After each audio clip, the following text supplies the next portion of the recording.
Shalom aos amados irmãos do canal Conhecendo a Escritura, mais uma vez aqui com os amados para darmos continuidade à série Noé, trazendo mais um estudo para a série. Hoje vamos falar do Monte Ararat, a maldição invertida e o reino eterno de Deus. Hoje nós vamos fazer a leitura em Gênesis 8, versículo 3, que diz assim: as águas começaram gradualmente a baixar de tal forma que, passados os 150 dias, no 17º dia do 7º mês, a embarcação tocou no cimo do Monte Ararat, ficando aí. As águas continuaram escoando até o 10º mês, e no primeiro dia do 10º mês já se via os cimos das montanhas. Só até aqui, meus amados. Vamos dar início a esse estudo, vamos falar sobre essa numerologia. Nós vemos que a arca toca no 7º mês. Essa numerologia vai nos levar para as festas judaicas. O número 7, mais ou menos, vai nos levar para a festa de Pentecoste, por ali. E o número 10, que é a 10º mês, vai nos levar para a festa do Tabernáculo, a última festa do ciclo das festas solenes judaicas, que é o milênio, que vai nos representar o milênio, o Tabernáculo. Então nós vamos ver que as águas continuaram escoando, diminuindo até chegar ao 10º mês. E no primeiro dia do 10º mês já não se via mais os cimos das montanhas, Então nós vamos ver que a água foi baixando até ver os topos de todas as montanhas. E aí nós vamos entender que este monte, a arca, que é a igreja, ela veio e repousou sobre esta montanha, Ararat, que significa maldição, foi invertida, até parafrasear aqui. Então essa montanha, ela é Cristo, vai nos representar Cristo. E eu vou mostrar aqui o texto que esta montanha será Cristo. Então Cristo inverte o pecado do povo e a ira de Deus que caía sobre eles. Deus transformou a maldição em bênção. A maldição, ela foi transformada em bênção através de Cristo Jesus. A leitura que nós vamos ver aqui em Deuteronômio 27, capítulo 26, diz assim: maldito quem não confirma e cumpre os termos desta lei. Então, a Escritura está dizendo assim: todo aquele que não cumpriu a lei é maldito. Por isso, a palavra diz que quem está debaixo da lei está debaixo de maldição. Porque nenhum ser humano conseguiu cumprir a lei verdadeiramente. Só Cristo. Ele foi o único que cumpriu toda a lei, para nos resgatar desse pecado. Então essa maldição, como o próprio Gálatas, Paulo escreve assim, mas Cristo nos resgatou da maldição. Olha só, que maldição. Essa maldição que estava na lei, pronunciada pela lei, tomando sobre si a maldição por nossas ofensas. Ele toma todos os nossos pecados para si. Pois as Escrituras dizem: maldito todo aquele que é pendurado no madeiro, porque cairia sobre ele todo o jugo mal que a humanidade tinha. Deus, o próprio Pai, derramaria no seu Filho. O próprio Pai derramaria no seu Filho. Mas Deus diz a Noé, aqui em Gênesis 8, 21, diz: o aroma do sacrifício agradou ao Senhor, que disse consigo: nunca mais amaldiçoarei a terra por causa do ser humano, embora todos os seus pensamentos e seus propósitos se inclinem para o mal. Desde a infância, nunca mais destruirei todos os seres vivos.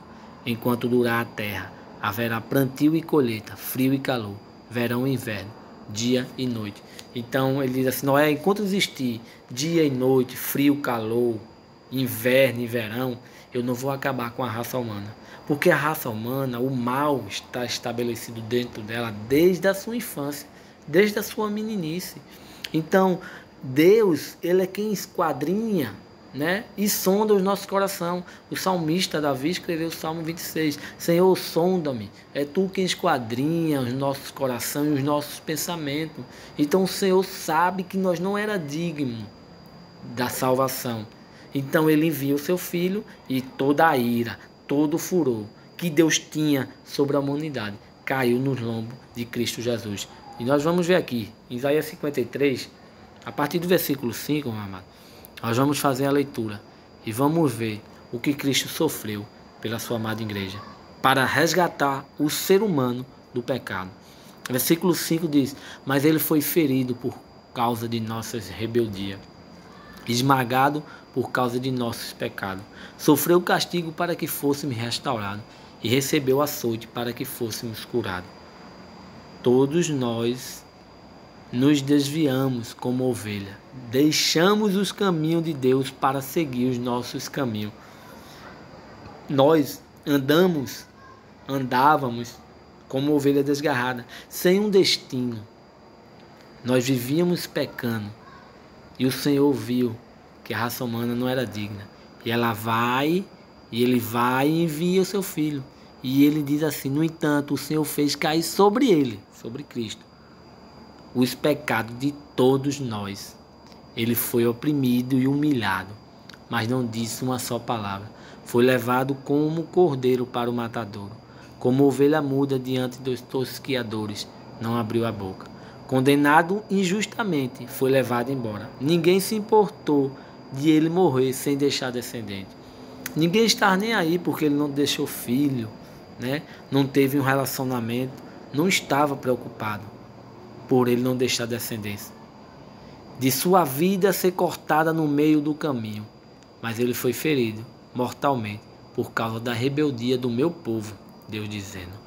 Não havia cometido nenhuma injustiça a ele, meus amados, e jamais havia enganado alguém. Ainda assim, foi sepultado como criminoso, colocado no túmulo de um homem rico. Fazia parte do plano do Senhor esmagá-lo e causar-lhe dor. Veja só, Deus é quem tratou com ele. A ira que Deus tinha sobre os seres humanos caiu sobre os lombos de Jesus. E ele mesmo o esmagou e causou-lhe a dor, o sofrimento. E quando, porém, sua vida foi entregue como oferta pelo pecado, ele terá muitos descendentes. Aqui já é diferente do versículo que nós lemos lá acima, que ele não deixaria descendente. Aqui ele já vai ter muitos descendentes, porque os descendentes dele serão espirituais. Ele, sendo um grão de trigo, morrendo, daria muitos frutos. Então terá vida longa, ressurreição. E o plano do Senhor prosperará em suas mãos. Quando ele vir tudo que resultar de sua angústia, ficará satisfeito. E por causa de tudo que meu servo justo passou, ele fará que muitos sejam considerados justos. Nós vemos que, a partir de agora, aqueles que eram injustos, não tinham capacidade da sua salvação, ele torna muitos considerados justos perante o Senhor. A partir da sua morte, muitos são considerados justos, pois levará sobre si os pecados deles, porque os nossos pecados ele carregará sobre as suas costas, sobre os seus lombos. Ele vai levar esse fardo pesado da humanidade sobre ele, que são os pecados. E aqui no 12 diz: e eu lhe darei as honras de um soldado vitorioso, pois ele se expôs à morte. Foi contado entre os rebeldes, levou sobre si a culpa de muitos e intercedeu pelos pecadores. Então, meus amados, nós vemos que o próprio Deus, o próprio Eterno, derramou todo o mal que a humanidade tinha, todo o pecado que a humanidade tinha, a ira que Deus tinha sobre a humanidade, caiu sobre os lombos de Cristo. E ele mesmo disse que eu fui quem preparei esse plano para esmagá-lo. Ele não poupou nem o seu filho. É tão provável que Jesus lá no Getsemane disse: Pai, se possível, afasta de mim esse cálice. Porque ele sabia da dor, do sofrimento que ele ia pagar para resgatar a sua amada igreja do pecado e da escravidão que a lei implantou. Então, como aqui em Romanos, meus amados, fala, capítulo 1, versículo 18, diz assim: mas Deus mostra do céu a sua ira com todo o pecado e a injustiça dos homens, que impede a revelação da verdade pela sua perversidade. Então o ser humano, ele estava afastado de Deus, como Romanos 3:23 diz, que todos pecaram e destituídos estão da glória de Deus. Destituído quer dizer afastado. Nós se afastamos por causa do pecado, da injustiça que era dentro de nós. E Deus sabia dessa injustiça. Então ele manda o seu filho. Timóteo fala que há um só Deus e um intermediador entre Deus e o homem. Esse é Jesus Cristo, o homem. Então, o ser humano estava afastado. Deus envia o seu Filho para nos unificar ao Pai mais uma vez.